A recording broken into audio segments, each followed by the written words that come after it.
Hello, welcome back to Will's World Reviews and more. So we're here, day 7, I believe, and what a cracking game to open the day's play. So if you don't want to know the score between Australia and Netherlands, please stop watching and come back later. So the final score was 3-2 to the Netherlands, but I think they'll be relieved more than anything, because they were took right to the wire by Australia, and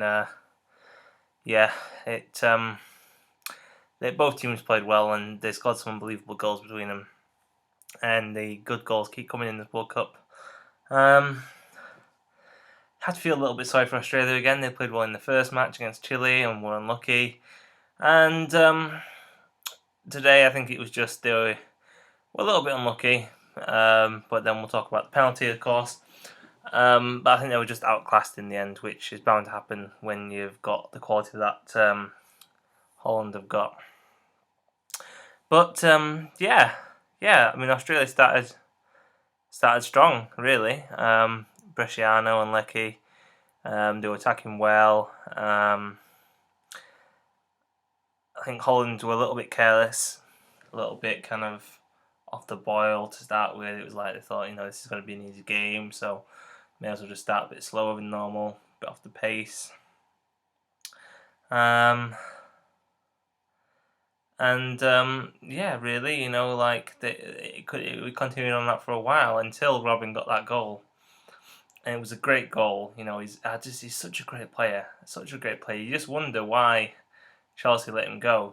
I mean, I know he played big money for him, but still, he's such a great player, and I do hope Man United can sign him because I'd love to see him in the Premier League again in a Man United shirt. That'd be amazing. Him and Van Persie. I mean, what a combination! Of course, you want them, and to play for Man United together as well would be amazing. So if that can come off, that's great because his finish was amazing. Just this pace, just his skill, just his body movement. It was something else. But of course, didn't have long to celebrate because basically they went up the other end, Australia, and Cahill hit probably the best goal of the tournament so far. It was just a wonder strike, a wonderful volley, emphatic, just straight in. Oh, it was amazing, and I was just sat there, my mouth just like went. I couldn't believe it. It was just such a good response, and we'll do that for you, Cahill. Again, I was surprised that Everton let him go, but he's gone to America and he's done pretty well. So that was the way it stood, for half time, and you thought this could go anyway, and it proved to be that way. Disappointing for both Cahill and Van Persie because they picked up their second bookings, which means they both missed the third and final game of the group stages. Obviously, it looks like the tournament's not over for RVP because he'll go. It looks like Holland are going to go through now with 6 points, even though it's still not mathematically certain. He'll play in the quarterfinals, obviously. Whereas Cahill, it looks like Australia are going out now, so his tournament looks to be over, which is sad because he scored 2 wonderful goals, and it's a shame because it was a bit of a needless yellow card. He injured Indy in it, and he had to go off, and it was a bad tackle. RVP's similar, probably was a booking, so you can't really argue with that. In the second half, Holland changed their formation, and they got a lot more attacking, and it paid off for them.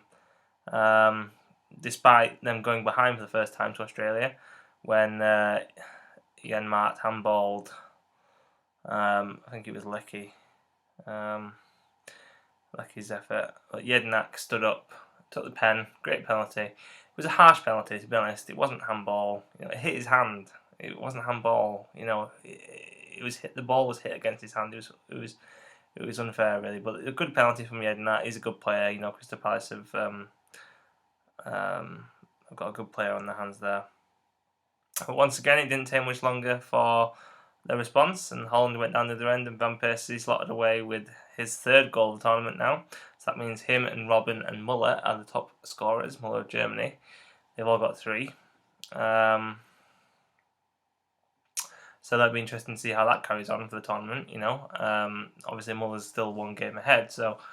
But that when you've got your 2 forwards like Holland have scoring 3 goals apiece in the tournament so far in 2 matches, then you can't really complain, can you? So it was a great goal from Van Persie to level it up. And of course they got that goal again, the winning goal from Depay. But it was basically a goalkeeping error. Matt Ryan would feel bad about that, the Australian goalkeeper. He probably should have done a lot better with that. And it's really what's cost his team the draw, to be honest. I thought Blind played well again. De Vrij, Lens when he came on, even though it was only brief. Australia, I thought Leckie played well. Bresciano, before that took off. But in the end, Holland were just too strong. And it looks like they're going to go through. And you can say that they've probably got a good chance of going all the way. Like I said, with their attacking options, they've got a lot. They weren't as strong defensively today, but I think they'll recover from that. I think they just weren't expecting Australia to pose that much of a threat, and in the end they did. So overall, it was a really good match. I was saying good goals, and I enjoyed it, and So good luck to Holland, and I hope Australia can put in a good performance in their final game. It's still possible they could qualify, but it would be unlikely. They'd need to beat Spain and all the other teams to draw or something. But yeah, that's it, guys. I hope you enjoyed it.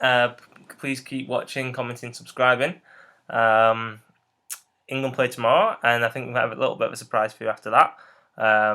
Me and a couple of guys off YouTube. I'm not organising it, this other guy is, but hopefully that will come together and we'll be able to give you something different. Until then, I'll be back later on with my next one. So I will see you soon. Peace.